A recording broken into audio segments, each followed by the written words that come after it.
Hello everyone, welcome to Global Asia Synergy Webinar 2024. Hopefully your coffee is ready, because we're going to be discussing SaaS management, which will definitely keep you on your toes throughout the session. Welcome to the show. Welcome to the show. Let's roll. Yeah. Welcome to the show. Bring it. Yo. Welcome to the show. Cheers up, team. Welcome to the show. Dalam video ini akan memperkenal Threat Locker, solusi Zero Trust Endpoint yang dirancang untuk melindungi aset digital Anda dengan pendekatan keamanan yang inovatif.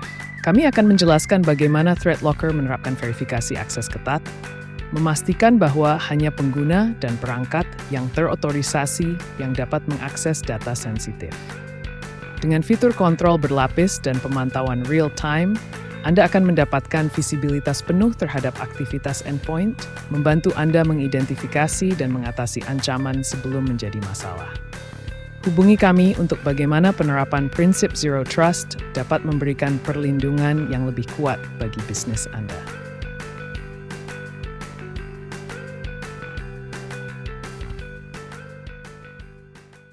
Hal-hal yang kita mau baca resiliensi digital gitu ya, di mana Anda semua, teman-teman semua punya berbagai perangkat untuk mendukung pekerjaan, tapi juga punya solusi untuk bisa mengelola itu, terutama dari sisi security atau keamanan.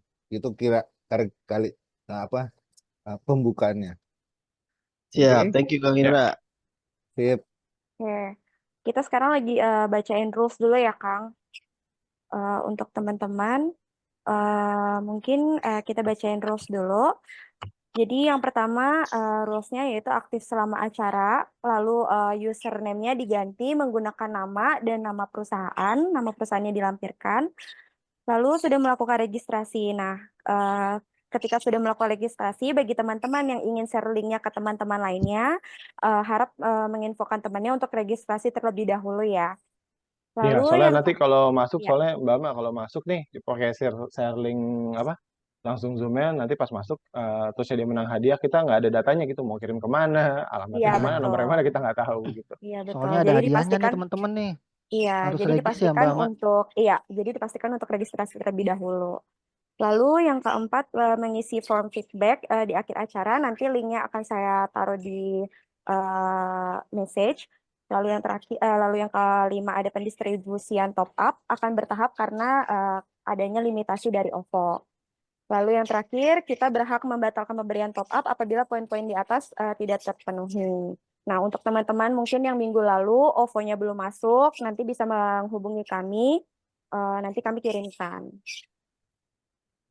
Oke. Untuk tata cara kuis nanti kita akan menggunakan scan QR code ya teman-teman, atau bisa juga melalui browser www.menti.com, dan nanti akan memasukkan kodenya yang nantinya akan tertera di layar. Oke, bisa dilanjut Kang Indra. Nah, Ya, ini Ya. bisa di-scan dulu ya teman-teman ya. iya, Ya, bisa di-scan kita dulu masuk. di www.menti.com. Untuk Ada kodenya survei. 43274410. Ya, Iya. kita mulai dengan QR code dulu. Silahkan Jangan untuk lupa, rekan-rekan. jangan lupa ngopi dulu teman-teman biar nggak Iya. Biar santai pagi siangnya. Biar Yang bridging-nya fresh. masuk, silahkan di scan QR-nya lalu ataupun masuk ke www.menti.com, masukkan kodenya 43274410. Oke, kita Mungkin masih tunggu ya. Kang Novan, Ya. kita matiin video aja kali ya buat teman-teman yang mungkin lagi di jalan Ya. pakai Ya. mobile, Ya. kasihan teman-teman itu. Tidak. Takutnya terngiang-ngiang juga ya. Ya. Baik. Itu siapa sih? Terpesona. Ya, silakan nih teman-teman, ini masih kita tunggu nih.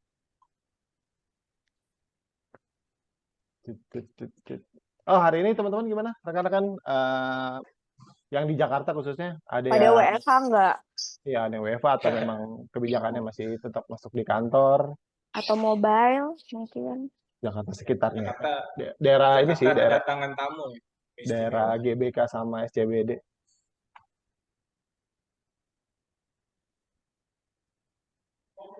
Ya, Oke, gimana nih progresnya Kang Novan? sebentar Gimana? kita lihat. Udah banyak atau belum nih yang masuk? Ya, baru 9 orang nih, Kang. Terlihat. Saya WFA. Ini bukan ini ya teman-teman, bukan QR code virus atau scamming atau Oh, phishing. bukan. Aman, aman. Aman, Jadi aman. nggak usah takut untuk scan. Ya, QR code-nya aman. Oke, sebentar. Las, sebentar lah. Belum nih. oke. Oke, jadi sekarang ada 11 ya, 11 teman-teman yang menganggap endpoint protection itu penting nggak sih gitu. Terus jika penting, fitur apa sih yang diharapkan gitu dari endpoint protection ini? Penting, pokoknya penting ya. Ada zero days, ada prevent, proteksi. Wih, Udah nih, udah resultnya ya Kang Novan ya. Iya, sudah risetnya. Oh, keren-keren juga ya. Berarti pada lumayan aware sebetulnya dengan apa, dengan topik yang mau kita coba bawakan, kita coba share ke teman-teman di siang hari ini gitu ya. Kalau kita lihat nih, ada yang berharap ada EDR, Extend Zero Trust, keren. Wah, Udah itu mulai, iya Wih, betul. wih, Iya itu ada, keren. udah, gaya singgung-singgung. iya, benar banget. Mulai disinggung-singgung. iya makanya udah udah mengenal eh, masa depan dari endpoint protection ini. Ah, Wih, iya itu. keren, keren, keren, keren, teman-teman semua nih, keren. Jangan-jangan takutnya taunya fitur buat chatting doang gitu atau email doang gitu. Fitur Ya. atau mungkin kalau itu punya antivirus ya cuma bisa scan doang dan lain-lain. Kita mau Pada kasih waktu lagi atau kita Ah, mulai aja nih dilanjut, kita langsung? lanjut aja, kita Kita lanjut, kita langsung aja mulai. ya. Iya. Langsung aja kita mau Oh. berbagi informasi sama teman-teman Hmm. mengenai topik hari ini. Jadi kita hari ini mau coba membahas mengenai endpoint resilience. Ya. Hari ini yang akan mencoba berbagi informasi dengan teman-teman semua, teman-teman kita di sini itu teman kita Bapak Salas. Silahkan Bapak Salas. Wes, oke baik, terima kasih Bapak Bima. Jadi seperti yang kita tahu ya belakangan-belakangan ini ngobrol-ngobrol sebelumnya kita sering ngebahas endpoint resilience gitu, suatu ketahanan endpoint supaya kalau ada kejadian gitu ya, fungsinya akan tetap sama, tidak berubah, tidak terganggu dan tidak terinterrupt gitu. Dengan adanya endpoint resilience ini kita kerja lebih nyaman, lebih aman dan lebih efisien pastinya karena tidak terganggu gitu. Oke, menurut data yang ada, tingkat pertumbuhan terkait ransomware ini, pelanggaran datanya, ada di mana angka ini cukup tinggi ya teman-teman. Bahkan kadang kejadian ini itu tidak kita sadari gitu. Kadang kita lagi santai, lagi ngopi gitu ya, lagi nggak ngeh gitu ya bahwa endpoint kita sebenarnya sudah terjangkit ransomware, cuma tinggal nunggu aja nih ya aktifnya kapan, tinggal nunggu aja nih runningnya kapan gitu. Angka ini cukup Iya besar, betul, betul. betul, betul. Gimana Terus Pak Bima? ya iya angkanya juga lumayan lumayan menarik tinggi ya ini untuk apa namanya untuk sebuah persentase tingkat pertumbuhan gitu hampir 50% peningkatannya artinya eh, hampir sudah mau 2 kali lipatnya ya kalau bisa dibilang ya dari data yang kita lihat ini kan salah satu. Ya betul banget nih Pak Bima nih kalau kalau kita lihat ransomware ini kadang jalan pas kita lagi nggak ngeh gitu ya, pas kita lagi nggak mengoperasikan gitu. Kalau kita lihat di sini kasus berikutnya ada 90% nih teman-teman. Kasus dari orang dalam yang sengaja menjalankan ransomware. Kan bisa dilihat, kita lihat di sini contohnya HSE employee gitu ya, di mana dia ngeklik suatu link, tetapi link tersebut itu sebenarnya dia memulai suatu ransomware attack gitu ya. Sebenarnya dia menjalankan suatu script terlarang gitu. Bisa, ini mungkin memungkinkan ya, sangat memungkinkan terjadi di instansi-instansi bahwa karyawannya ini asal klik URL, asal klik link, asal menginstal aplikasi gitu ya, sehingga sebenarnya itu memulai suatu ransomware attack gitu. Bahkan bisa dilihat di sini ya, angka 97 kasus gitu ya, zero day exploit ini terjadi di 2023, teman-teman. Di mana Di, 97 ini setengah kali lebih banyak dari tahun sebelumnya. Gimana nih ke teman-teman yang lain, misalnya kalau kita lihat dari 97 kasus zero day ini, bahkan developernya sendiri gitu ya, prinsipalnya sendiri itu bahkan tidak bisa melakukan recovery, tidak bisa melakukan perbaikan di hari yang sama, saking cepatnya proses ransomware attack ini. yang Kalau menarik kita lihat, masalah, iya maaf, benar, sorry, aku menarik soalnya mau mau ya mau ngomongin ini ya. Kalau lihat data ini teman-teman 90% kasus berawal dari orang dalam dan dengan disengaja itu eh, datanya teman-teman bisa lihat ada di screen ya. Kita juga search bahwa kalau sampai sedemikian itu kan eh, akhirnya kita bisa paham bahwa ya tangan orang kadang-kadang suka gatel ini apaan sih dikliknya nggak sungguh. Ya, iya, Salah betul, saya. betul, betul. iya, Rasa ada penasarannya lebih tinggi ya, Kang ya. Iya, Nah, bukan benar. sebetulnya bukan cuma itu ya, kan kan kadang-kadang kita di sebuah apa namanya di sebuah perusahaan gitu kan pasti ada aja sebuah kasus di luar apa namanya di luar jobdesk kita atau apa yang membuat satu entity atau satu orang lah kita bilang dia punya dendam kesal sama perusahaannya terus dia melakukan apa namanya pembobolan secara Revenge, sengaja dari revenge. dalam, iya, revenge, Revenge dendam ya, gitu. membalas dendam. Itu banyak banyak kasusnya. Betul, Jadi betul. kebanyakan kasus yang Betul. di angka 90% ini kebanyakan kasusnya kalau kita lihat datanya seperti itu sih, berawal dari sana sih. Ya, ya, jadi dia ya, naruh ini bom waktu menarik. gitu ya, naruh bom waktu, dia keluar, sebulan kemudian baru jalan gitu. Ya, betul, betul, betul. Oh, kok tahu banget pernah ya? Waduh, jangan. Pengalaman sekali sepertinya. Nah, mungkin teman-teman di sini juga ada pengalaman barangkali di kantornya, ya Kak, nggak usah sebut kantor barangkali atau punya Kenalan. kenalan atau ada kasus-kasus lain terkait penggunaan perangkat, ada serangan barangkali apa yang di ini, monggo ya, ya taruh di kolom chat, kita diskusi di situ hal-hal yang menarik itu Iya, Ya barangkali. mungkin, kita berbagi aja teman-teman supaya kita juga iya, sama-sama tambah pinter nih, kita sama-sama Ya. tahu, sama-sama Saling aware dengan belajar. berbagai iya saling belajar tentang bagaimana kita memproteksi lingkungan kerja kita atau bahkan kita sendiri. ya mungkin dari teman-teman di sini punya rekan, kerabat gitu ya, ada menjadi korban bahkan pelaku ya, dari Wah, baku yang. suatu kerjaan. Kalau pelakunya nggak usah di-share sih, jadi korban Oke, aja deh yang di-share. Oke, ini kalau dari data-data yang ada ya. Sekarang kita masuk ke quiz dulu nih mini quiz untuk dulu. refresh. Sebelum Mini kita quiz terlalu dulu. deep, kita berenang-renang di quiz dulu. Silakan Nah, ini teman-teman. biar fokus nih, biar teman-teman fokus nih. Dikasih ya, dikasih refresher gitu ya. Jangan lupa. Kuisnya Ya, gampang ya Eh, teman-teman, gak susah. ya, ini quiz ada hadiahnya. Hadiahnya seperti minggu-minggu kemarin, yaitu kartu flash dengan isi isi berapa kemarin? Oh ya, isi 100.000 ya. 100.000. Ya, Buat ngopi 100.000. lah ini Kang Novan Buat ya. ngopi boleh. ya. Buat naik MRT juga bisa. Itu kalau kopi Oh jago iya. dapat 10 itu.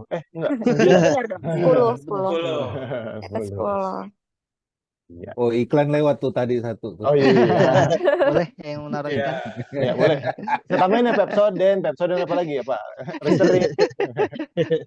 Ngarapin endorsement ya. Iya, teman-teman. Ya, yuk teman-teman yuk di scan QR Di code-nya, scan. kemudian Kodenya kita ya, 44777827. berpartisipasi, kita rame-ramein. Lumayan lah Pak. Bayangin kopi kopi jago 10 langsung gerdnya naik gitu.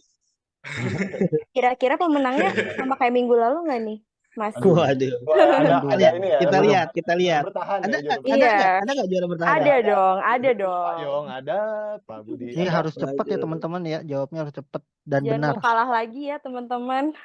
Ini Cepat cluenya dan benar. ini raja terakhir ini. Iya. Banget Nah. kayaknya. Pakai apa ini? Pakai AI kayaknya. Oke, kita hitung countdown 10 ya. 10 detik ya. Ayo cepat Oke, cepat cepat. 10, 8, 9 nya belum. 9, Gila. 8, 7, 6, 5, Ini 4, kuisnya bukan mecah kode enkripsi kan? bukan Bukan. Udah, tipsnya ya. nih. Gampang, bisa gampang teman-teman. Kirain. Cluenya sebutkan Pak RT, nama Pak RT kata. Pak RT siapa dulu nih? Iya. Oke, kita mulai ya. Oke, ada 15 orang.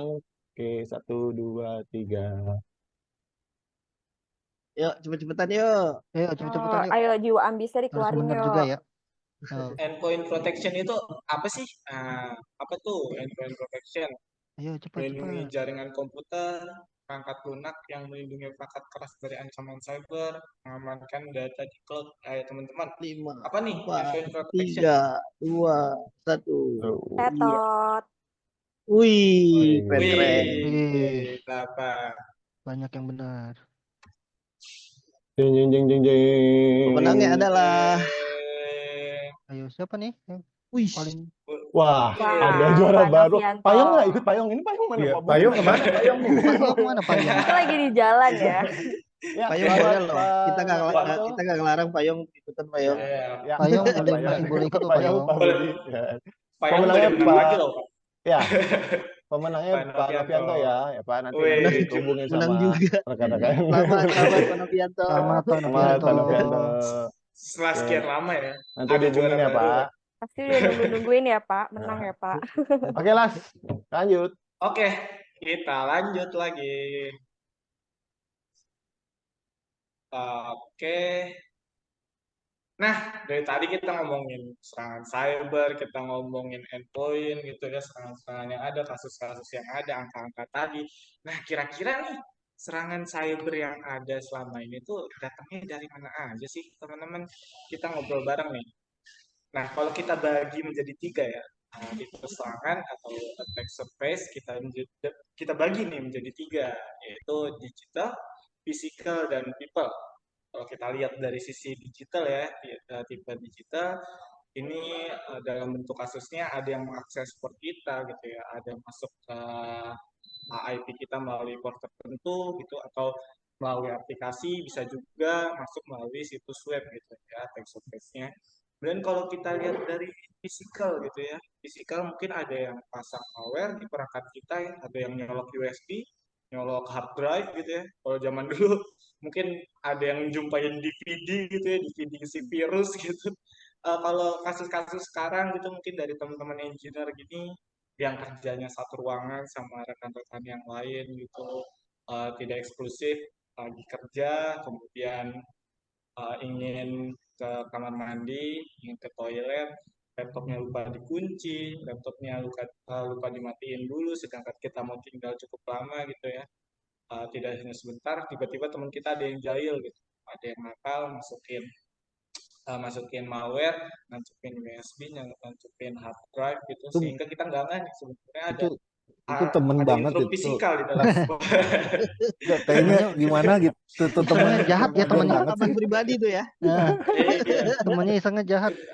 Itu kayak keselnya udah melewati batas itu kayak temen. Bukan temen kayaknya itu dendam itu. Itu bukan temen, itu kriminal udah. Iya enggak. Ini kalau Yang terpentir. Bentar, Bima gimana iya, Bim? kalau gue boleh cerita dikit nih, ya pernah lah ada pengalaman dulu waktu masih kerja di corporate lah, bisa dibilang lah, gitu ya. Apa namanya? Gue punya teman sistem dulu masih ada yang namanya sistem administrator lah. Pokoknya dia mengurusi semua perihal mengenai server dan segala macam gitu. Kita punya satu ruangan yang didedikasikan untuk ruangan server ya. Nah, ruangan servernya tuh nggak proper gitu ya. Dia nggak dikasih kunci. Jadi semua bahkan sampai ke mungkin OB juga punya akses ke dalam situ. Nah, itu bisa jadi contoh bahwa siapapun yang punya akses fisikal ke area situ bisa melakukan apapun terhadap mesinnya. Sesimpel misalkan dia cuma ya kita nggak tahu ya, mungkin dia format atau dia mungkin masukin virus via USB kayak gitu-gitu tuh dulu pernah kejadian sih. Jadi ada satu volume satu volume hard disk gitu yang entah disengaja atau tidak sengaja terformat dan hilang semua datanya. Nah, itu salah satu sih tadi. Ya, kurang lebih kayak gitu. Iya, pasti operasionalnya pasti terganggu banget ya, bahkan dan dalam jangka waktu panjang. dan menarik, Salas mulainya ini beberapa jenis Garli ya, attack surface gitu. Jadi terkait kalau kita ngelola perangkat, menurutku ya memang 3 hal ini yang memang jadi eh, penyebab, lebih banyak menjadi penyebab ini soal soal softwarenya. Softwarenya aman apa enggak, aplikasinya aman apa enggak, ngakses berbagai macam hal di network kita atau jaringan kita.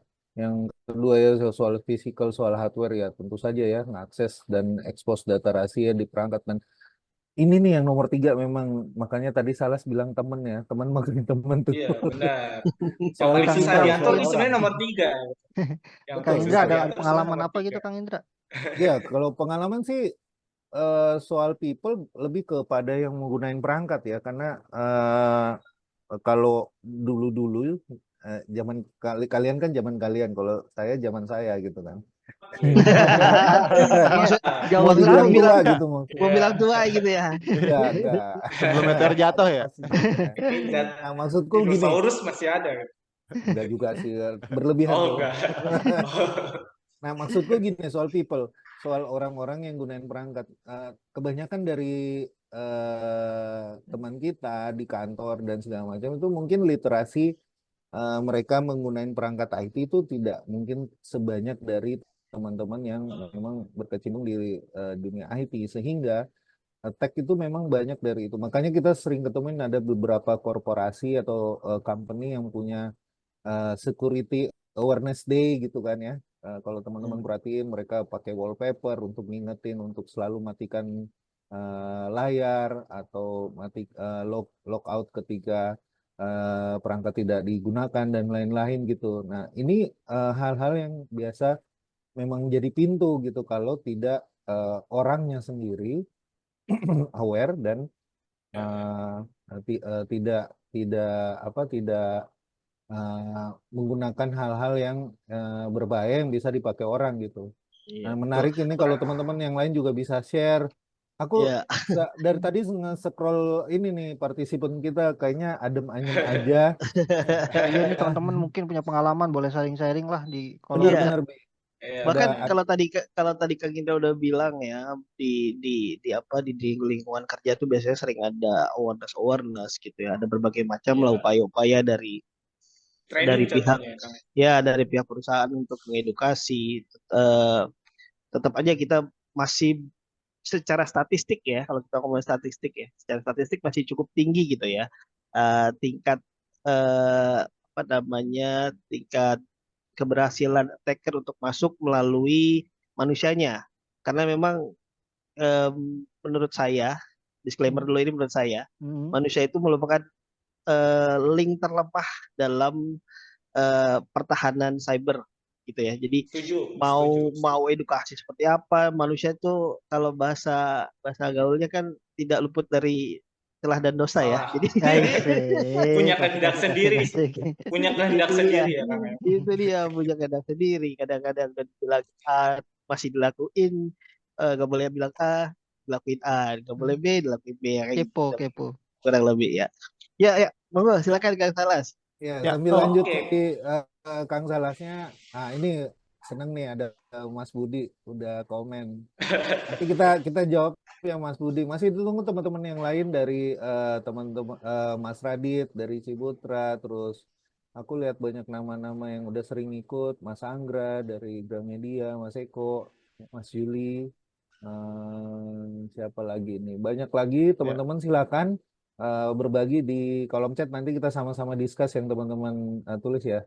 Ya. Monggo Mas Alas, kita Sorry, jelasin dulu. selamat datang juga buat ya, teman-teman yang baru bergabung ya. Maksudnya dari tiga rangkaian ngobar kita nih, mungkin yang Ngobar.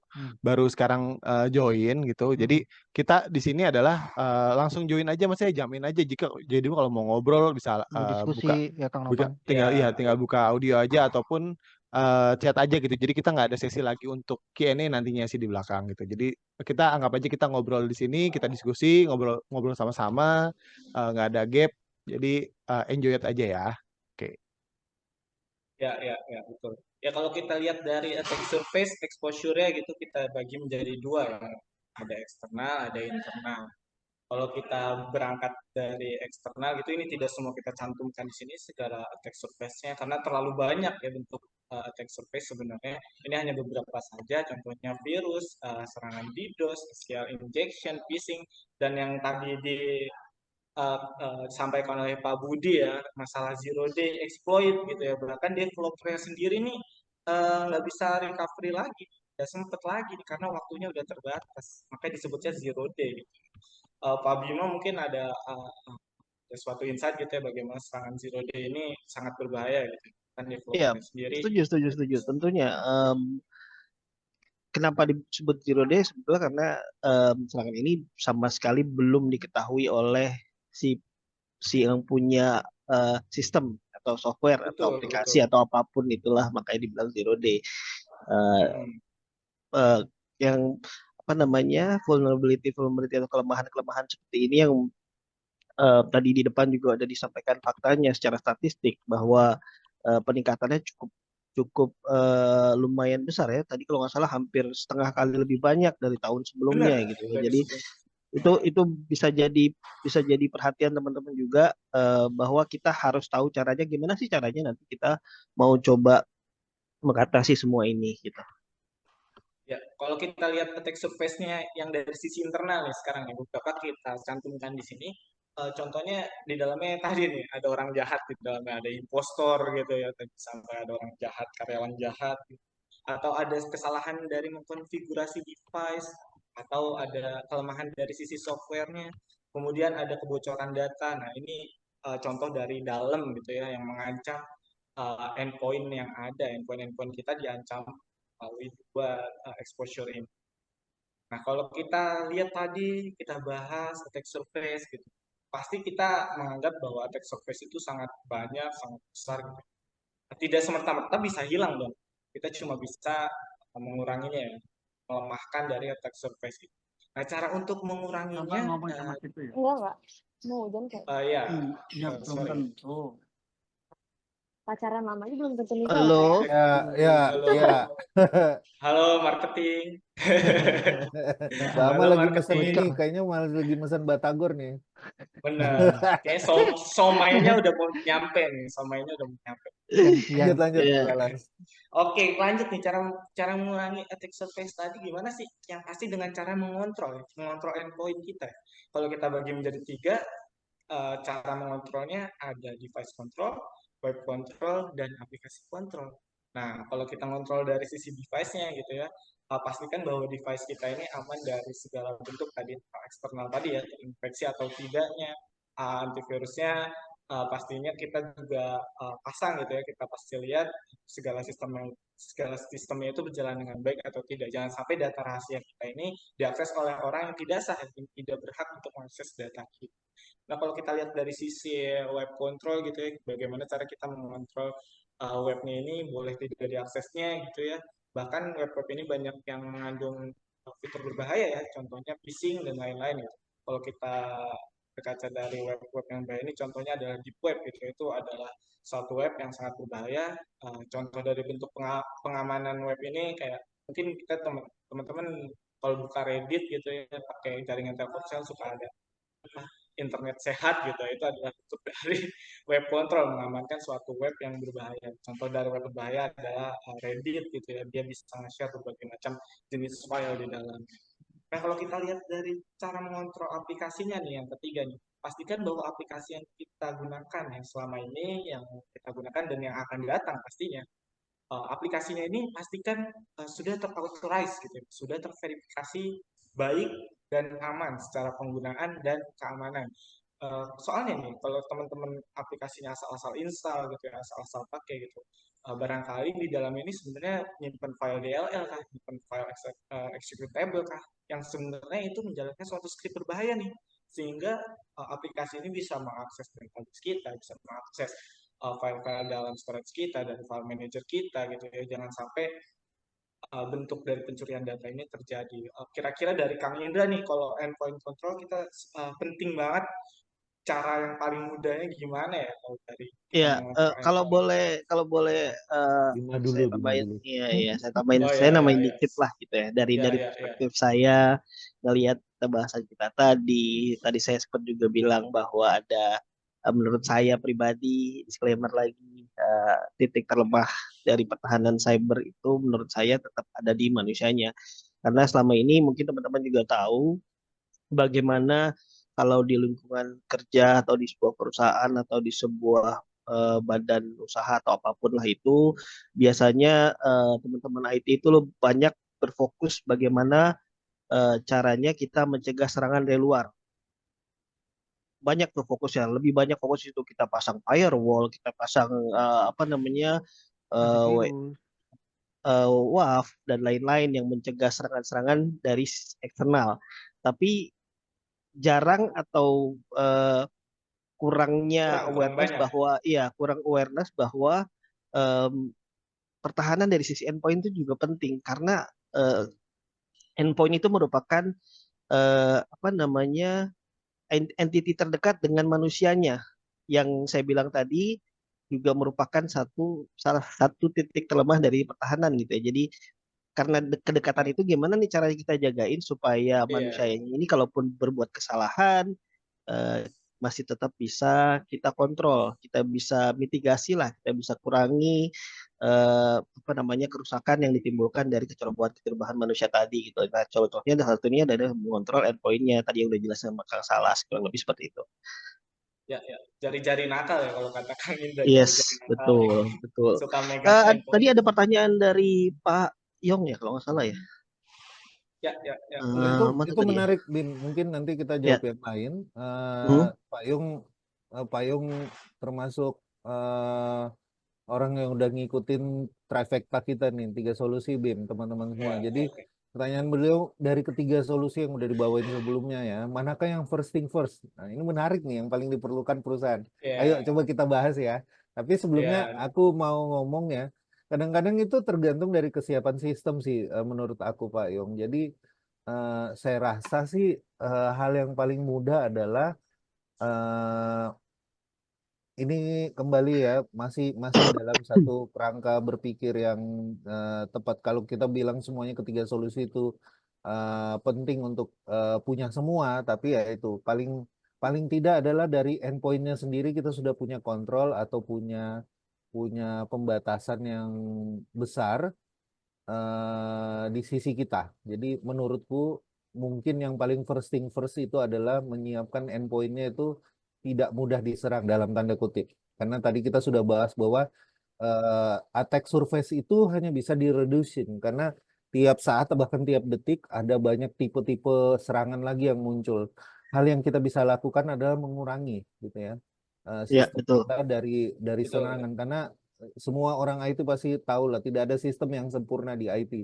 Yang ada adalah kesiapan eh, konsistensi dalam menyiapkan sistem IT yang eh, mengurangi serangan-serangan dari dalam maupun dari luar. Jadi kalau aku lebih tepatnya sih yang paling tepat untuk disiapkan awal sih menurut aku ya. Nanti teman-teman kita bisa discuss, bisa throw idea sama komennya di kolom chat. Yang paling pertama mungkin adalah menyiapkan kontrol pada endpoint tadi gitu. Gimana Ya, Mas Dito? betul. Betul, betul, betul. Saya setuju dengan Kang Indra. Tapi juga perlu diperhatikan bahwa sebetulnya semua ini harus berangkat dari pembuatan kebijakan di sisi perusahaan atau di sisi departemen IT dengan cermat gitu ya. Artinya kebijakan ya betul, betul setuju dengan coba dong Pak Acil ya kebijakannya dulu. Kebijakannya dulu Ya, dibuat. Kemudian nanti dari kebijakan kita bisa mengkategorisasi nih dari kebijakan yang kita buat ini kira-kira kita lemahnya di mana, kita kekurangannya di mana. Dari situ berangkat dari situ baru kita bisa mulai melihat ke market gitu ya. Adakah solusi-solusi di market yang nanti mungkin cocok ataupun bisa menutupi celah-celah yang kita sudah identifikasi tadi gitu. Jadi Ya, tujuannya membuat kebijakan tadi balik lagi saya setuju dengan Pak Acil di situ ya. ya Mas Acil Teman-teman kayaknya ya ya dari ya. IT Sec kayaknya nih, IT Sec ya. ngomongin Ibaratnya kebijakan itu bordernya ya, border awal, kerangka awalnya itu tuh ada Yes, betul, kebijakan betul, gitu. betul. ISO Ya. loh, dia langsung ngomongin ISO loh. Boleh. Mantap. ISO 2 Jadi udah jalan. Betul, 2021 betul. ya. Ya. kita ngebahas teman-teman dulu nih yang dari atas. Ayo siapa? Sepertinya harus menentukan mana yang paling rentan dan dampaknya paling besar pada operasional perusahaan. Ya, segaris dengan yang kita bahas, Mas Budi. Jadi biasanya ngebangun sistem itu ya pertama ya tadi ada kebijakan atau ada standarisasinya lah. Kita pengen sistem kita seperti apa dan kita yang tadi dijelasin Bima baru kita look around cari yang terbaik di market yang bisa mungkin meet the budget gitu ya dan pastinya Paling cocok teman-teman lah. paling cocok betul dan yang paling cocok akhirnya kan meet the budget gitu ya. Nah Mm-mm. akhirnya kalau kita punya UUD satu UUD ya Kang Indra ya. UUD. Nah kalau UUD akhirnya kan menarik menarik kalau kita katakan nanti kalau kita punya solusi yang dalam tanda kutip kembali ya saya suka menggunakan tanda kutip yang sesuai dengan budget teman-teman tapi juga punya kemampuan yang mumpuni kan kenapa enggak kita punya satu solusi untuk endpoint control Betul. atau threat control gitu Ya, ke depan. Ada beberapa pertanyaan juga di atas kayak akses kamera nih Mas Topan main nanya-nanya juga ya kalau saya bilang juga termasuk serangan tergantung niatnya ya. Kalau ada yang akses buat iya. Kan memang mengganggu ngontrol aktivitas. memantau tanpa sepengetahuan ya tanpa sepengetahuan ya pasti itu tergolong Oh, serangan ya. lah Ya, dan ya. ada Jangan-jangan beberapa yang kamera juga saya suka di interrupt nih sama Mas Noven. Saya di Pak dia gak bakalan Enggak. Tergantung kalau lu lagi mandi sih Las, gue gituin ya. Iya, iya. Oke, Dan oke, saya oke. mandi gak Kita pakai kita lanjut. kita lanjut ayo lanjut ke pembahasan kita berikutnya. Kang Helas, oke. monggo silakan. Ya, oke. Kalau kita lihat dari evolusinya ya, serangan pertama cyber yang besar pada tahun 1988 yaitu Morris Worm. Itu adalah serangan yang besar dan menggemparkan pada masanya. Kemudian berkembang, ada antivirus untuk mencegahnya. Antivirus ini masih dalam bentuk signature based, didaftarkan ID virusnya, kemudian saat men-scan dan di dalam endpoint itu ada ID virus yang sama, maka muncullah notifikasi bahwa endpoint tersebut terjangkit virus. Kemudian berkembang lagi nih menjadi NGAV gitu ya, Next Generation Antivirus, di mana sudah dilengkapi oleh machine learning dan AI, di mana dia bisa mendeteksi dan merespon gitu ya saat Iya, ada iya virus di betul. dalam suatu endpoint. Ya Kemudian berkembang dan lagi nih teman-teman. Ya, boleh aku tambahin ya, dikit ya, Kang Helas ya dan ya, di ya, general silakan, silakan. di generasi ketiga menurut gambar ini itu kalau kita lihat NGFV itu kan dilengkapi dengan machine learning ya tujuannya supaya bisa mengatasi sebetulnya goalnya adalah untuk mencoba mengatasi serangan-serangan yang belum pernah atau belum bisa tercapture secara signature gitu. Ya, Jadi dia baru. mengenal ya dia mengenali berdasarkan behavior, dia mengenali berdasarkan pattern serangan dan lain-lain. Jadi tugasnya machine learning atau AI dalam tanda kutip ya, saya sih nggak setuju dibilang AI gitu ya. Machine learning itu tujuannya adalah itu untuk bisa menutup gap di mana ada serangan-serangan yang belum ter terdeteksi atau terkategoris ya secara signature. Ya, ya, Silakan ya. Kang Sasti lanjut. Ya, ya kalau tadi belum terdaftar sekarang bisa ngecek tuh, bisa langsung ngasih tahu kalau ini tuh belum terdaftar dan ini bahaya. Kemudian ada berkembang lagi nih, ada insiden respon, jadi bisa real time dia, bisa real time, bisa langsung execute, bisa langsung mengkarantina. Kemudian kalau menurut saya aja ya, yang paling cocok, yang paling bagus dan menggunakan sebelum-sebelumnya yaitu dalam bentuk zero trust ya. Nah, zero trust ini adalah bentuk endpoint security masa depan di mana kalau bisa kita lihat zero trust berarti kepercayaan nol gitu ya, nol kepercayaan di mana Ya, hanya suatu identitas kalau bisa lihat sini hanya satu identitas yang diberi kepercayaan. Nah, identitas ini diberikan power, diberikan akses autentikasi dan juga akses otorisasi. Kalau akses autentikasi berarti akses masuknya dan kalau akses otorisasi berarti akses mana aja sih yang boleh dilakukan oleh identitas ini.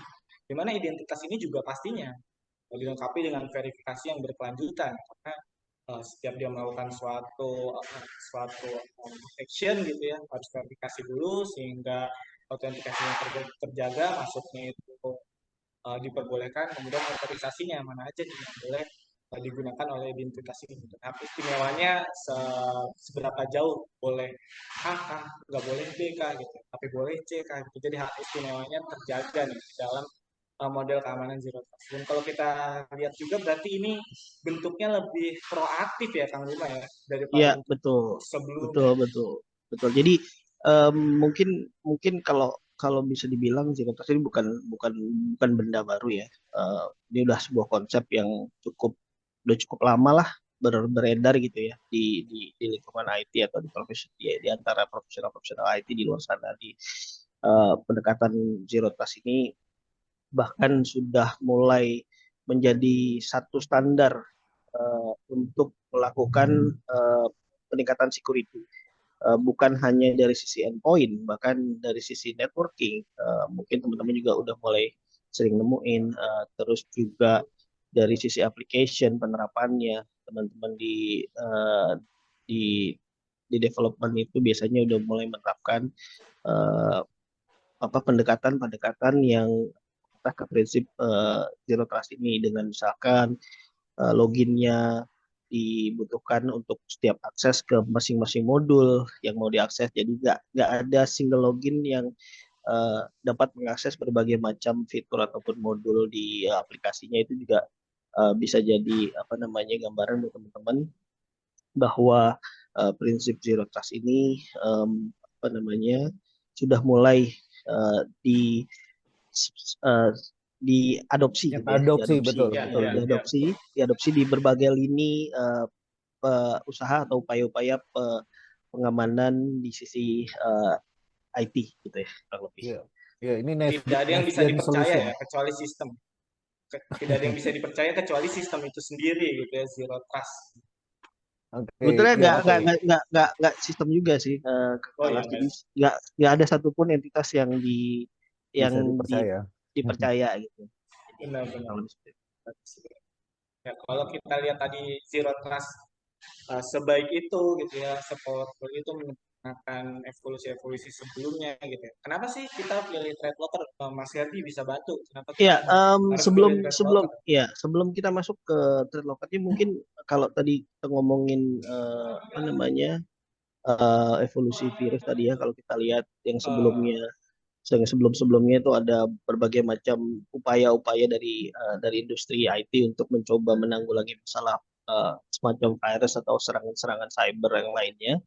Itu bentuknya masih kita bisa bilang sangat reaktif. Artinya harus terjadi dulu nih serangannya di sisi endpoint, harus terjadi dulu apa namanya infectionnya kalau kita ngomongin virus ataupun worm ataupun malware ataupun apa namanya ransomware gitu ya, baru nanti antivirusnya bereaksi dengan metode-metode tadi, ada yang menggunakan signature, ada yang menggunakan machine learning dan lain-lain gitu ya, bahkan sampai ke EDR. Jadi teman-teman bisa melakukan apa namanya proses investigasi lebih lanjut lagi, mencari tahu ini datangnya dari mana, kemudian dia menyebar kemana bagaimana saja gitu ya, itu semua bisa dilakukan dengan metode reaktif tadi. Nah, kalau kita ngomongin konsep zero trust ini, konsep atau prinsip zero trust ini lebih mengarah kepada uh, prinsip proaktif gitu ya. Jadi ya proaktif. Jadi di mana kita melakukan pencegahan dulu sebelum dengan semua informasi yang kita punyai, dengan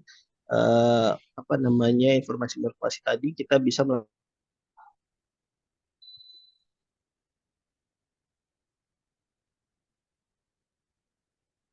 Halo. Halo, Oh. Wah, kok menghilang. Sepertinya lama Bima, suaranya hilang. sepertinya Bima kena attack ini. Mas Bima. Ya, saya ngelanjutin Mas Bima deh ya. Jadi memang tadi udah kita jelasin bareng-bareng bahwa Zero Trust itu adalah konsep.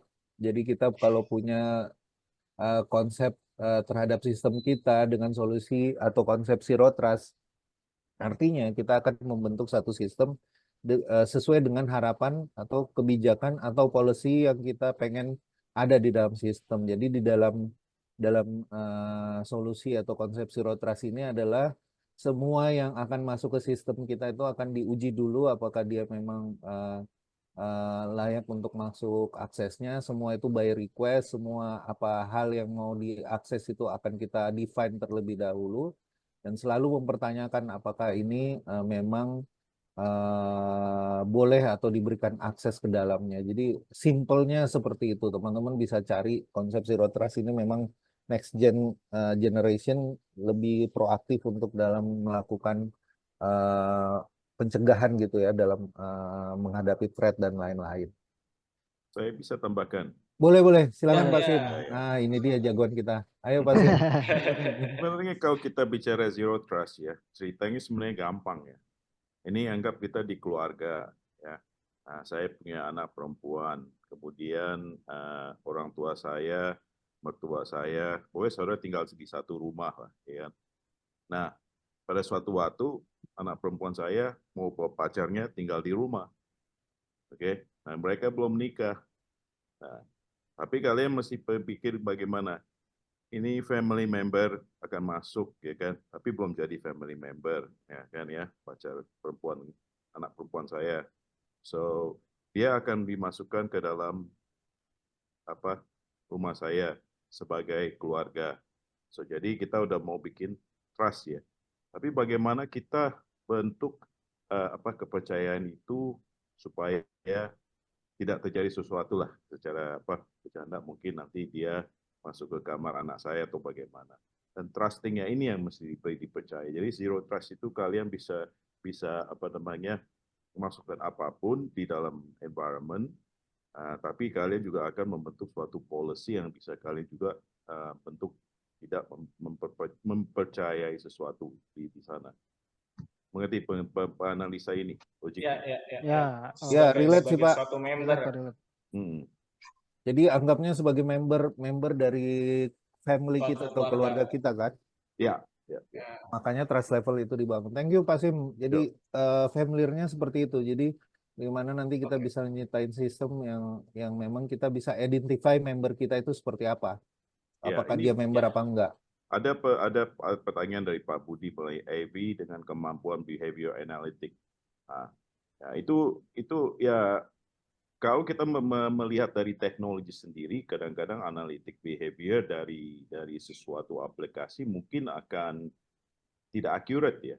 Jadi biarpun banyak vendor-vendor bilang ini ada sistem AI yang akan menganalisa, kamu bisa 100% percaya dengan AI tersebut. Lebih baik pola kerja kita mungkin kita memakai structure sendiri yang kita sudah pahami, tapi dari sana kita bentuk proses yang harus dikerjakan dari aplikasi tersebut keluar. Jadi kita kontrolnya bagaimana begitu. Jadi kita tidak rely dengan teknologi luar untuk mengatur pekerjaan kita sendiri di dalam. Kalau dari pengertian saya ya, saya masih belum begitu yakin 100% dari analytic system itu bisa secara accurate mendapat jawaban itu. Iya. Dan kebanyakan behavior analytic itu banyak dikategorikan di IADR sih. Jadi dia detection response. Betul ya Pak Sim ya? Jadi ya benar. mungkin berdasarkan skema algoritma masing-masing lah, dia mungkin punya hash, punya berbagai macam algo untuk bisa nentuin yang nantinya bisa analisis behavior. Itu mungkin kategorinya lebih masuk ke XDR gitu. Jadi nanti berdasarkan dashboard mereka bisa analisis dari behavior usernya barangkali atau behavior dari threat yang sering datang dan lain-lain.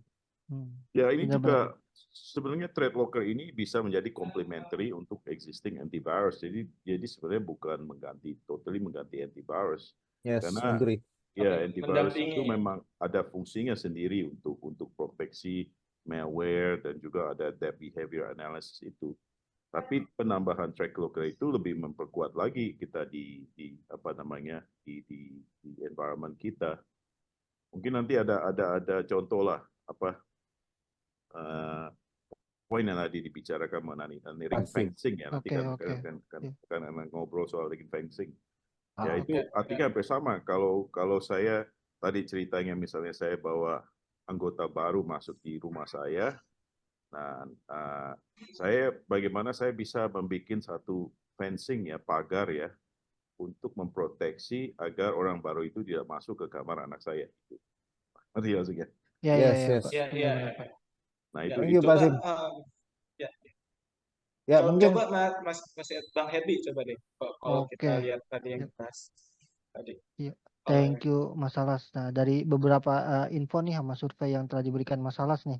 Nah, kita nih dari GAS Global Access Energy punya solusi yaitu Trade Locker. Kenapa Trade Locker? Karena Trade Locker punya banyak kelebihan di sini saya mau sharing sedikit mungkin ya ke teman-teman beberapa fitur dari Trade Locker ini.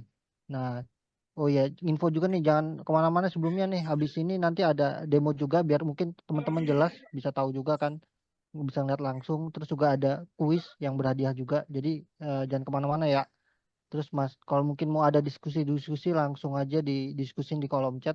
Nah, langsung ke fitur yang pertama di TikToker itu ada fitur namanya ring fencing. Nah, yang ring fencing ini jadi memanage aplikasi atau membatasi akses software untuk ngeprotek endpoint kita nih dari serangan-serangan malware. Nah, gitu. Jadi misalnya contohnya eh, kita tahu nih PowerShell Command Prompt ini salah satu tools yang powerful. Jadi eh, mungkin yang belum tahu, jadi dari PowerShell atau dari Command Prompt itu bisa ngakses atau ngebuka suatu aplikasi. Nah, juga bisa dari PowerShell dari Command Prompt itu bisa dari kita satu line command line jadi bisa ngedownload suatu installer atau apapun itu yang kita inginkan. Nah, dari fitur referencing ini nanti kita bisa ngebatasin jadi eh, aplikasi misalnya Brave nggak bisa ngebuka semena-mena ngebuka PowerShell atau Command Prompt. Nah, kita batasin atau aplikasi lainnya mungkin Chrome atau yang lain. Nah, jadi kita batasin nih nggak bisa sembarang akses PowerShell atau Command Prompt, tapi tetap PowerShell-nya, Command Prompt-nya masih kita bisa buka. Uh, untuk Halo, fitur yang halo, kedua, halo. ya, Ya, ya saya akhirnya mungkin tambahan. mohon akhirnya maaf, kembali Bapak Bima. mohon maaf, belum ya ada sedikit Kena technical kena issue. kena attack ya? Kena Kayaknya attack. ada yang, Ya, ya, kayaknya ada yang iseng nih ngetek saya nih. Setelah dengar saya ngomong kayaknya ya. kayak Bang Novan lagi marah nih. Kayak Bang Novan lagi marah kan. Ya, jadi kalau tadi lagi udah kena sempat lagi sempat kena ring fencing. iya. Kalau sempat Ya. dijelasin sama Kang Herbie barusan mengenai fencing, ya kita bisa membatasi akses sebuah aplikasi ke sebuah sistem gitu ya. Kalau kita ngomongin sistem kan banyak di dalamnya. Contoh tadi udah dibilangin juga sama eh, Kang Herbie bahwa kita bisa membatasi contoh eh, PowerShell ataupun command prompt. Kita bisa batasin tuh si PowerShell itu bisa dipakai oleh user Mm-mm. kalau dia ada kebutuhan, tapi kemudian juga supaya mencegah terjadi kelalaian yang tadi kita bahas di depan, dia tidak bisa mendownload file dari internet melalui PowerShell atau dia tidak bisa memanggil beberapa aplikasi atau bahkan dynamic library lain di sistem yang sedang menjalankan, itu kita bisa melakukan uh, pengamanan atau pembatasan secara gradual ya, di dalam sistem tersebut gitu ya. Ya, dilanjut aja Kang. Monggo. Oh ya, lanjut untuk TikToknya ada yang fitur keduanya ada fitur allow listing. Nah, fitur allow listing ini mungkin yang biasa kita kenal whitelisting juga kali ya. Nah, jadi di allow listing ini dia ngebatasin software yang uh, untrusted software tuh, semua termasuk semua jenis malware dan yang semua untuk berjalan di environment kita nih. Jadi di listing-listing nah gitu. Mungkin Ya, itu jadi ya kalau boleh saya tambahin, jadi kalau kita tadi tuh udah ngomongin bagaimana cara kita melakukan pendekatan zero trust untuk memperkuat apa namanya proteksi terhadap endpoint kita. Nah, dua dua fitur yang dimiliki oleh ThreatLocker ini merupakan salah satu bukan salah satu ya, salah dua salah dua. atau bisa yang dipakai tools yang bisa dipakai oleh teman-teman untuk bisa melakukan atau menerapkan pendekatan zero trust tadi, karena dengan menggunakan whitelisting ini kita bisa menentukan aplikasi mana yang boleh berjalan, aplikasi mana yang tidak boleh berjalan, bahkan kita bisa membatasi kalaupun aplikasi tadi boleh berjalan di lingkungan sistem yang sedang dipakai, itu kita bisa membatasi aksesnya ke semua atau ke berbagai bagian lain dari sistem tersebut, ya. Bahkan sampai kita bisa membatasi sampai ke internet tadi. Jadi di luar yang kita izinkan sesuai dengan konsep zero trust tadi, kita hanya kita hanya memberikan izin untuk beberapa aplikasi yang berjalan. Dan ini biasanya sih penerapannya mungkin bisa lebih mudah karena kan biasanya kalau di lingkungan pekerjaan atau di lingkungan perusahaan itu kan eh, sudah punya standar-standar ya, biasanya aplikasi-aplikasi mana aja yang disupport atau didukung oleh perusahaan tersebut, yang mana yang tidak boleh, dan berangkat dari sana dan kebijakan itu biasanya biasanya sudah ada dulu nih. Dari berangkat dari kebijakan itu kita bisa menerapkan pendekatan-pendekatan dengan menggunakan prinsip zero trust tadi, menggunakan tools ini kurang lebih seperti itu. Oke, berarti ngebatasin software gitu ya, Kang Kang Bima ya.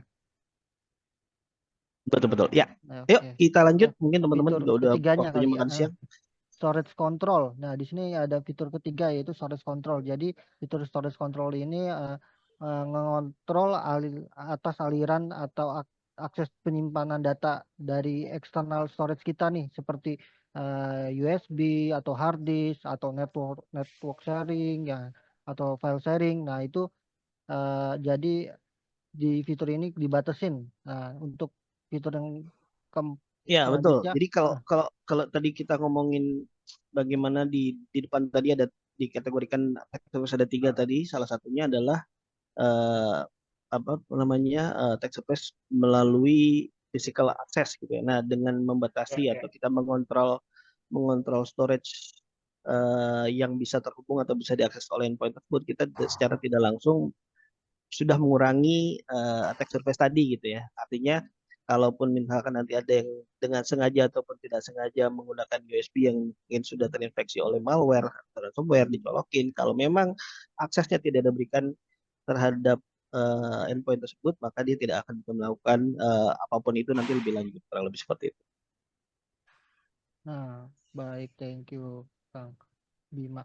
Nah, untuk fitur yang selanjutnya mungkin ada network control. Nah, network control itu eh, sama seperti apa ya? Dia ngebatasin juga nih akses traffic jaringan. Jadi akses port-port tertentu yang bisa diakses gitu. Jadi menghindari cyber cyber serangan cyber attack nih dari sisi networknya.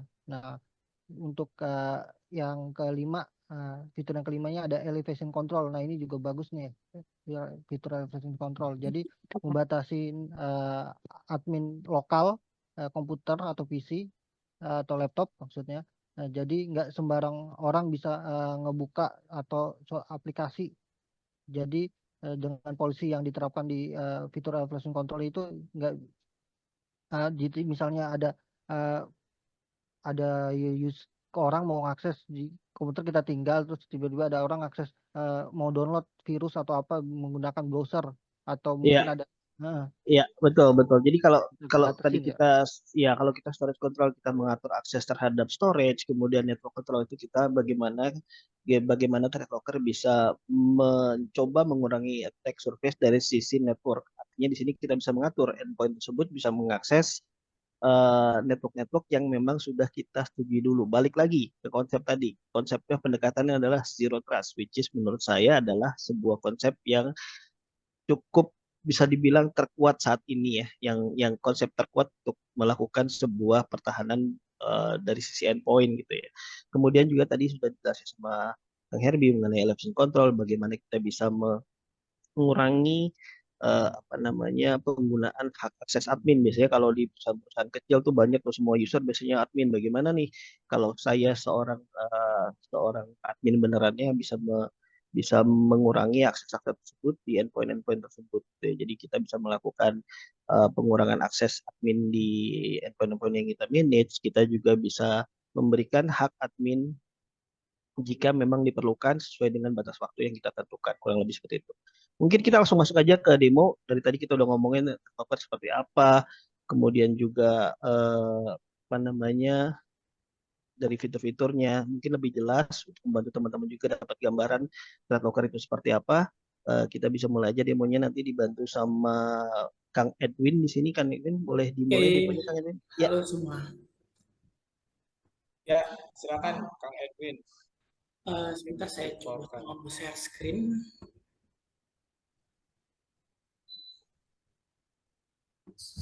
Share screen.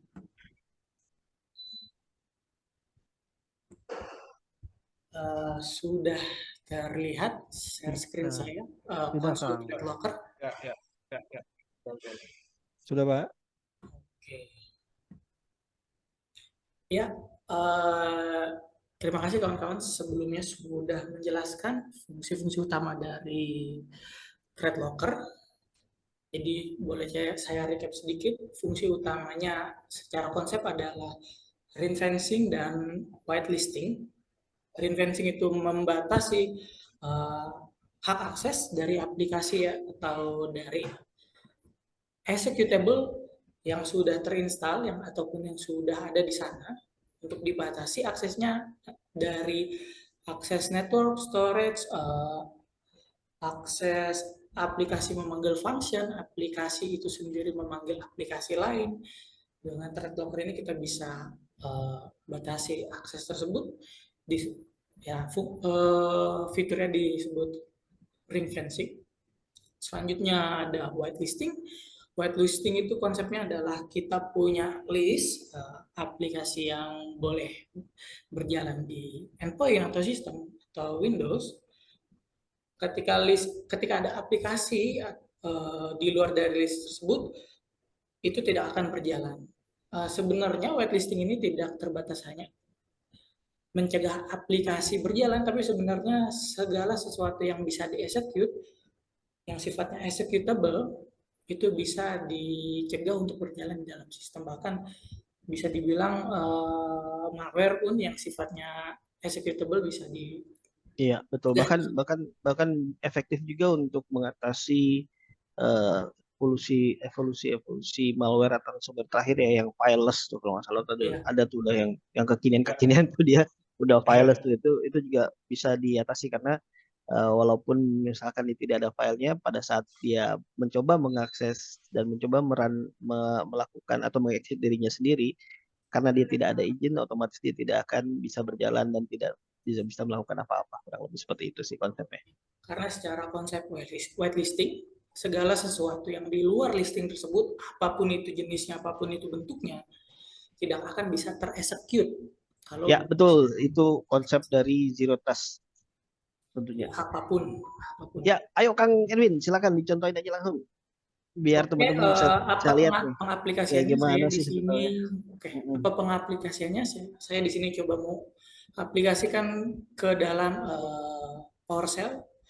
Jadi kenapa saya pilih PowerShell? Karena PowerShell adalah tools Windows yang cukup powerful. Dia bisa download konten dari internet, dia bisa akses folder, dia bisa menjalankan script, dia juga bisa merubah konfigurasi sistem. Yang mana meskipun ini tool bawaan Windows tapi cukup powerful, dan kayaknya juga user sebenarnya nggak terlalu butuh powerful itu, takutnya merubah konfigurasi yang ada di dalam. Pertama-tama saya coba mau melakukan ring fencing atau pembatasan akses terhadap PowerShell untuk menjalankan suatu script mendownload konten dari internet. Saya sudah punya script atau command line-nya. Saya akan coba kirim ke chat. Barangkali Bapak-Bapak bisa coba apakah script ini berjalan atau enggak. Jangan khawatir, scriptnya sebenarnya cuma CWRL, download konten berupa PDF. Sini saya coba buka PowerShell, mana aplikasi yang mau kita tunjukkan ring fencing-nya. Sebelumnya saya coba tunjukkan bahwa komputer ini terkoneksi internet. Saya coba ping ke Google bisa. Dari command line yang sudah saya kirim, saya coba untuk eksekusi. Jadi CWRL, nama folder, nama file, lalu download dari link yang mana. Harusnya ketika saya klik enter, PowerShell akan gagal ketika mendownload konten tersebut. Ya, bisa kita lihat seakan-akan servernya down, tapi sebenarnya kalau boleh dicoba link tersebut aktif. Jadi dia bisa membatasi hal tersebut. Selanjutnya kita tahu bahwa PowerShell itu bisa mengakses aplikasi lain. Jadi PowerShell itu bisa panggil aplikasi lain bahkan function yang ada di Windows. Boleh saya coba contohkan, PowerShell bisa panggil aplikasi lain. Saya coba panggil kalkulator.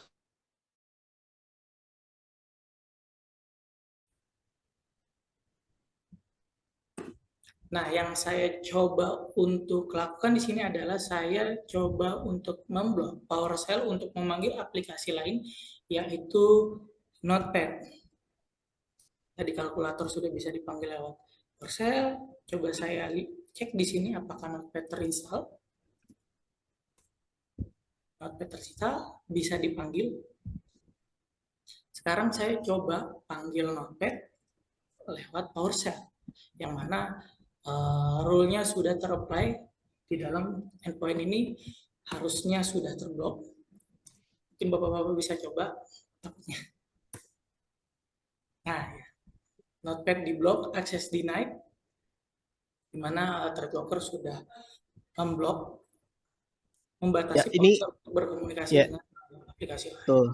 Jadi ini bisa jadiin sebuah contoh gitu ya. Sebenarnya contoh yang sangat disimplified sekali bahwa si thread locker dengan kemampuan ring fencing-nya, kemudian juga whitelisting-nya itu bisa secara granular mengontrol aplikasi bahkan sampai ke akses ke setiap bagian dari sistem yang sedang diprotek oleh thread locker sendiri gitu ya. Jadi segranular itu, sedetail itu akses atau batasan terhadap aplikasi itu bisa kita lakukan gitu. Jadi sesuai dengan kebutuhan di lingkungan perusahaan masing-masing gitu ya.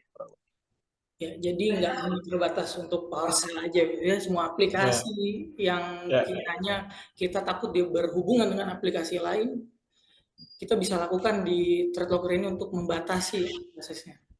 Ya, satu Kita tahu juga tambahan. aplikasi itu ternyata memanggil fungsi yang lain, takutnya membahayakan. Sebelum aplikasi itu mengeksekut aplikasi lain, kita bisa lakukan menerapkan policy. Ya, satu tambahan bisa ini juga, kalian mungkin pernah dengar aplikasi remote control kayak TeamViewer atau AnyDesk, ya kan?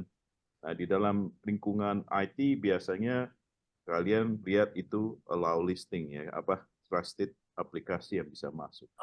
Sebenarnya beberapa lama ini banyak hacker memakai aplikasi tersebut untuk injek sesuatu di dalam environment sistem targeted company itu. Jadi banyak loophole dari AnyDesk atau TeamViewer yang dipakai buat injek mengajarkan sesuatu aplikasi yang berbeda yang tidak pakai untuk remote control, tapi dipakai untuk eksekusi aplikasi tertentu di dalam network. Betul Pak Sim, dan itu salah satu contoh juga. Misalkan kalau misalkan teman-teman punya RMM tools atau tools lain yang agent based, biasanya kan agentnya itu bisa melakukan berbagai macam hal, kayak bisa running PowerShell, bisa melakukan memanggil aplikasi lain.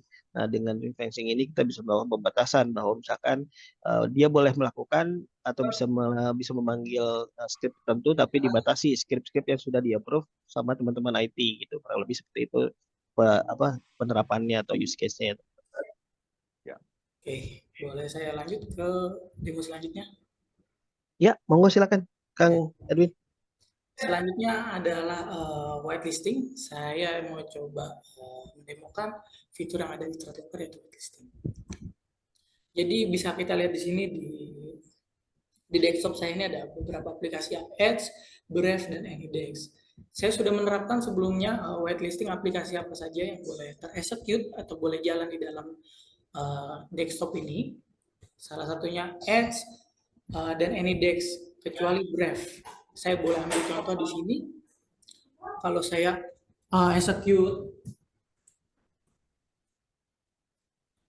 coba execute Microsoft Edge, ini akan berjalan.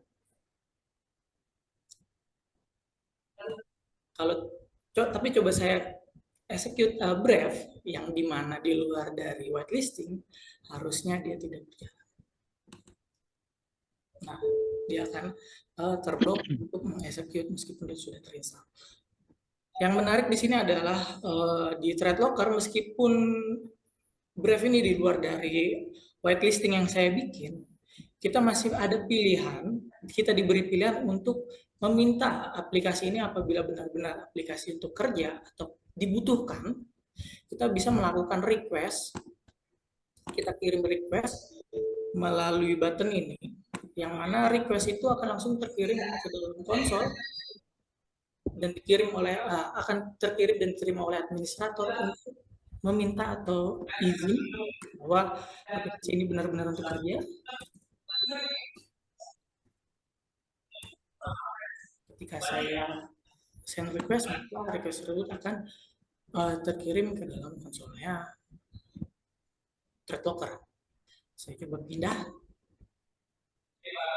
konsolnya thread locker. Saya coba lihat response center. Di sini di response center ini isinya adalah segala sesuatu request dari endpoint menuju server. Di sini bisa kita lihat ini endpoint saya tadi. Saya coba execute brief, tapi di blok, lalu saya kirim request dan statusnya masih pending, belum saya log. Di sini saya coba mau review dulu brief ini aplikasi apa sih yang di request oleh user. Saya klik.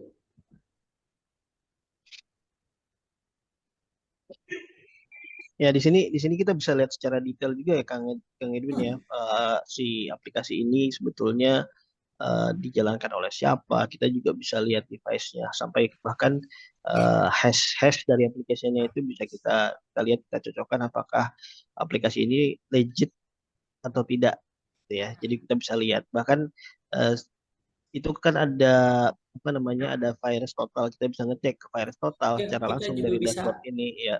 dibantu untuk penilaian gitu, apakah file tersebut yang akan dieksekusi benar-benar aman. Coba saya klik virus total, apakah penilaian untuk executable ini aman. Nah, di sini banyak penilaian-penilaian dari segala macam antivirus bahwa aplikasi tersebut adalah benar-benar aplikasi aman dan tidak terdeteksi sebagai malware atau virus.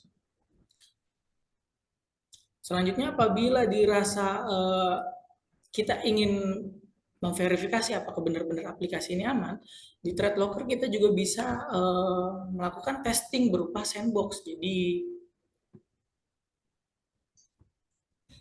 di thread locker ini kita diberikan berupa environment test untuk mengeksekusi executable itu di luar dari endpoint yang kita punya. Contohnya saya coba klik run in testing environment anyway. Maka dia akan membuka VM-nya punya thread locker yang khusus benar-benar untuk menjalankan simulasi sandbox.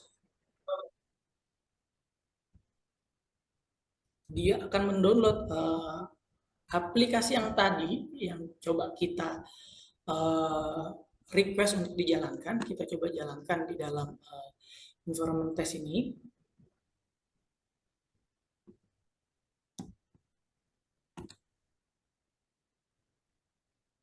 Oh ya, karena briefnya tidak lengkap terinstall, jadi agak incorrect untuk berjalan.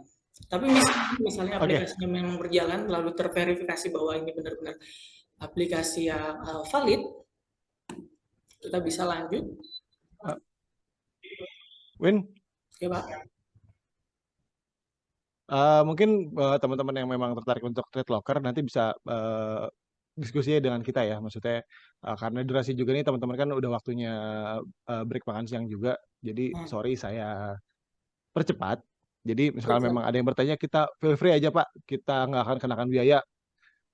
Kita diskusi, kita berbicara, ngobrol gitu tentang terkait mungkin dari kantor teman-teman ada apa kompleksitas IT operation, mungkin nggak apa-apa, kita diskusi saja dulu gitu. Jadi kita tetap membuka ruang diskusi buat teman-teman. Bisa juga menghubungi kontak teman-teman kita yang di sini nih, ada Rizky, ada Linda, ada Bayu, atau email aja ke info@asasinergi, nanti kita bagikan kontaknya, kita bisa ngobrol secara santai aja untuk terkait kebutuhan-kebutuhan IT operasional bapak-bapak atau ibu-ibu di kantor. Oke, kita bisa masuk langsung ke kuis, Kang Salas. Oke, siap. Ya, kita kuis Silakan terakhir ya ini. teman-teman. Silakan teman-teman Masuk untuk ke link quiznya. Scan. bisa di QR-nya di scan atau masuk ke menti.com 6883629. Oke.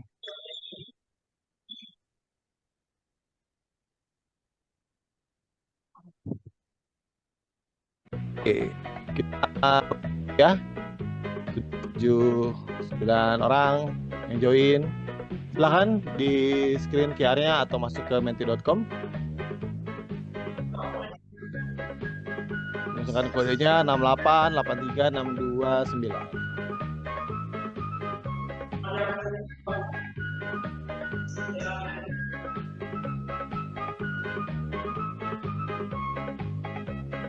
Oke, 10 detik lagi ya. Tunggu ya. Sorry ini makanya terakhir sedikit ada lama. Karena memang banyak yang dibahas banget ya. Nggak bisa singkat-singkat walaupun Iya, betul. Sorry. Banyak fitur di dalamnya ya. Ya. Mungkin nanti di luar dari acara ini kita ngobrol banyak fitur-fitur apa aja yang bisa dicakup, yang bisa dikontrol oleh trade blocker. Tadi zero trust itu sejauh apa nanti kita ngobrol di belakang gitu ya. Trade blocker dan segala fungsinya. Oke, kita countdown 10 detik Kang Salas. 10, 9, 8, 7, 6, 5, 4, 3, 2, 1. Oh ya, masih tambah. 1. Oke, kita mulai quiznya. Fitur yang membatasi fungsi aplikasi disebut ring fencing. Nah, ring fencing mana nih yang Oh, masih ada kegocek satu. masih. Oke, kita lihat. Pak Budi lagi ya. Waduh, cepat banget. Budi kalau udah Pak Budi kalau udah grand quiz langsung ini ya. Iya, hadiahnya inilah backpack trade locker dan tambahan OVO 50.000 ya. Oke, kita lanjut. Masuk Pak Budi yang mau memimpin. Pak Budi ternyata. Oke, lanjut.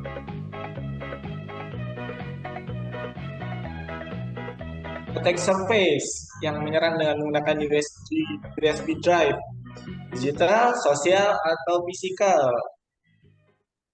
Ya, silakan teman-teman. Digital, sosial, atau fisikal. Ini tadi 3 tipe attack surface ya. Ya, jawabannya adalah fisikal. Oke, masih ada yang gojek. Pak Julian cepet. Tapi Pak Budi masih paling pertama ini. Emang juara bertahan Grand Quiz ya. Ayo Pak Julian bisa. Pak Julian bisa, Pak Julian. Ayo Pak Julian. Back to back ya. Back to back champions. Oke, kita langsung ke yang terakhir.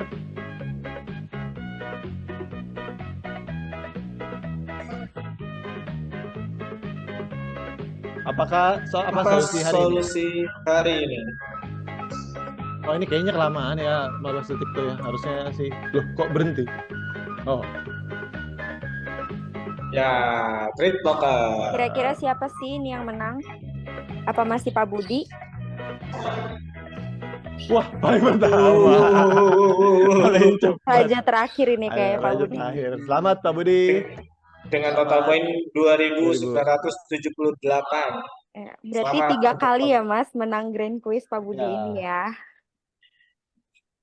Kang Mbak Ama bisa dibantu di linknya dikirim di Untuk chat. linknya saya taruh di chat ya. Ya. Mas Pak Budi. Ya, dibantu untuk teman-teman feedbacknya buat kami untuk acara kami ke depan, untuk grow up-nya kami melakukan event-event ini. Kami dari PT Global Sinergi mengucapkan terima kasih buat teman-teman yang sudah mengikuti 3 rangkaian Ya, kami ya, ya. di Ya, bulan ini, di bulan Agustus dan bulan September bulan ini. September ya.